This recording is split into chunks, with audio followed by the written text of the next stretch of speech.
It was aired on the radio, on TV and printed on all newspapers that, after decades, lying still over the refrigerators in dark and lonely kitchens, with no one to play or talk to, the refrigerator penguins had finally decided to rebel. Throughout the planet, all the penguins started to get off their fridge stands, abandoning their dull little kitchens and taking over the great cities of the world.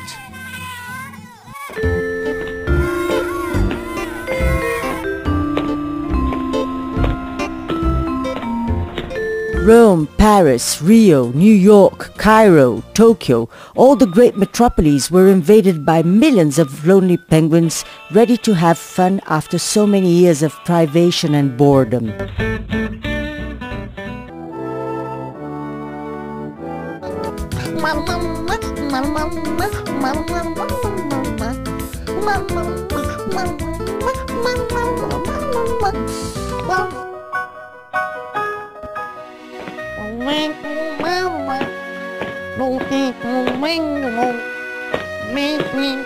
After a few days in revelry, the penguins started to feel bored and decided to go back to their homeland. Great caravans, crammed with those sweet little pets, set out to the South Pole.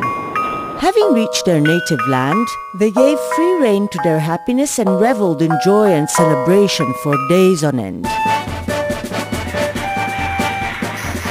Then, as of old, back to sweet normality, to the good times before their confinement upon old fridges.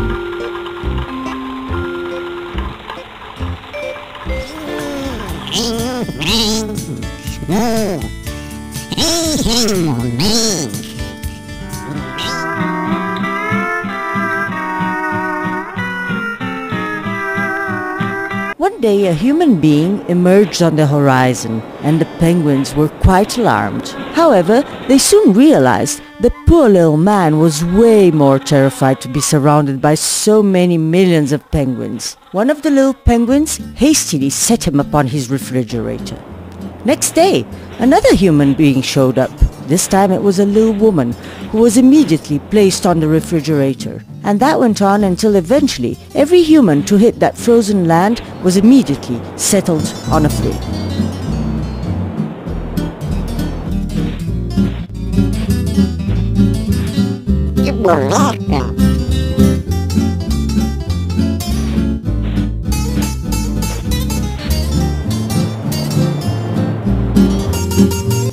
Once upon that land, it rained cats and dogs, and after that terrible storm, there shined out such a glorious sun, and over that entire land of ice, there spread a beautiful rainbow.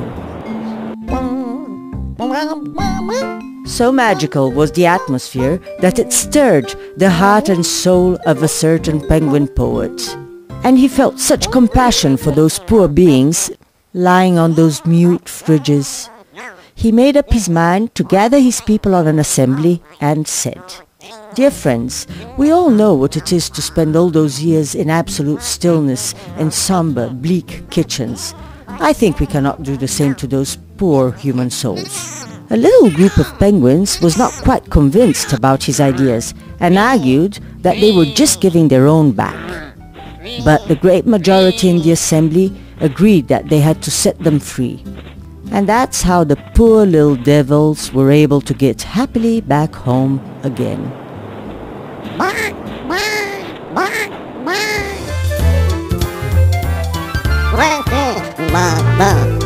Ding dong, bang, bang, bang.